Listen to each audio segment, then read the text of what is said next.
तो दोस्तों, हम लोग अलग अलग वीडियोस में कई बार बात कर चुके हैं कि तीसरा एयरक्राफ्ट करियर भारत के लिए कितना ज़्यादा ज़रूरी है, क्योंकि एक्सपर्ट्स का भी ये मानना है कि भारत के पास दो एयरक्राफ्ट करियर ऐसे हों जो कि ऑलवेज ऑपरेशनल हों, हमेशा तैनात हो भारत की सुरक्षा के लिए, जिसके लिए हमें तीन बनाने बहुत आवश्यक है, ताकि एक अगर किसी प्रॉब्लम की वजह से मेंटेनेंस में है तो उसे हम लोग शॉर्ट टाइम के लिए रिप्लेस कर दें, और दो की संख्या में हमेशा तैनात रहे इंडियन ओशन में।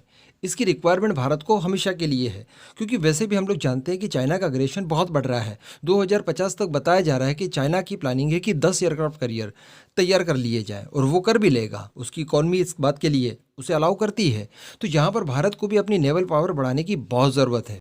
तो दोस्तों, इसके लिए आप आईएनएस विशाल बनाइए और उसे आप अपनी टॉप नॉच टेक्नोलॉजी दीजिए, ताकि वो जब बन जाए उसके बाद आप ये ना कहें कि यार ऐसा ऐसा भी हो सकता था। जितनी भी एफर्ट आप लगा सकते हैं लगाइए, लेकिन दोस्तों उससे भी पहले एक ऐसा अफ्रीका एयरक्राफ्ट करियर भारत के पास मौजूद है जो कि चाइना को साउथ चाइना सी और स्टेट ऑफ मलक्का दोनों ही जगह बड़ी भीषण टक्कर दे सकता है। साथ ही साथ हमारे भारत की रक्षा भी वो कर सकता है, और सबसे बड़ी बात ये फ्री का है। इसका इस्तेमाल हम लोग कुछ हद तक कर भी रहे हैं, बस इसका थोड़ा सा दायरा बढ़ाने की ज़रूरत है। जी हाँ, मैं बात कर रहा हूँ आइलैंड बेस्ड एयरक्राफ्ट करियर की। देखिए दोस्तों, ये है अंडमान एंड निकोबार।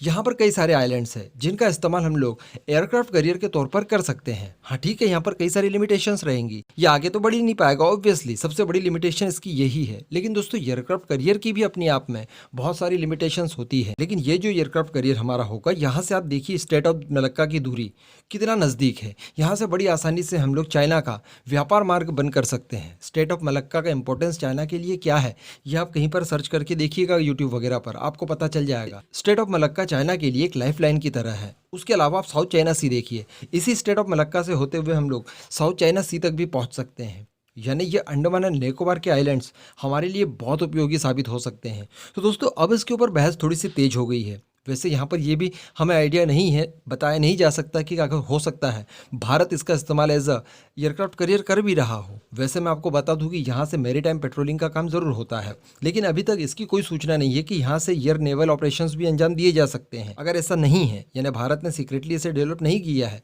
तो इसे डेवलप जल्दी कर लेना चाहिए और इसका इस्तेमाल एक एयरक्राफ्ट करियर के तौर पर करना चाहिए। एक ऐसा एयरक्राफ्ट करियर जो कि बहुत कम लागत में बन जाएगा, केवल आपको एक रनवे ही बनाना है, थोड़े बहुत एयर डिफेंस सिस्टम और थोड़े बहुत इंफ्रास्ट्रक्चर जरूर बनाने पड़ेंगे आपको, शेल्टर्स वगैरह, बस उसके अलावा कोई ज़्यादा खर्च करने की ज़रूरत नहीं है। इसे कोई भी डुबो नहीं पाएगा। बड़ी आसानी से यहाँ पर आप एयर डिफेंस सिस्टम तैनात भी कर दीजिए, बहुत सॉलिड चीज़ रहेगी ये। केडीएफ फैमिली के एक सब्सक्राइबर हैं, बहुत पुराने हैं, जतिन साहू जी। वैसे मैं आज किसी का कमेंट पिन नहीं करूंगा, उन्हीं का वेट करूंगा। वो अक्सर अपने कमेंट में बताते हैं कि क्या हम इस तरह का कोई एयरक्राफ्ट करियर डेवलप कर सकते हैं। तो जी हाँ, बिल्कुल कर सकते हैं, हमारे पास इसके लिए संभावनाएं हैं। अंडमान एंड निकोबार के आइलैंड्स इस काम के लिए बेहतरीन है। दोस्तों, इस पूरे मुद्दे पर आपका क्या मानना है? क्या सच में इस तरह का एयरक्राफ्ट करियर भारत के लिए उपयोगी साबित हो सकता है या फिर नहीं? नीचे कमेंट करके ज़रूर बताइएगा।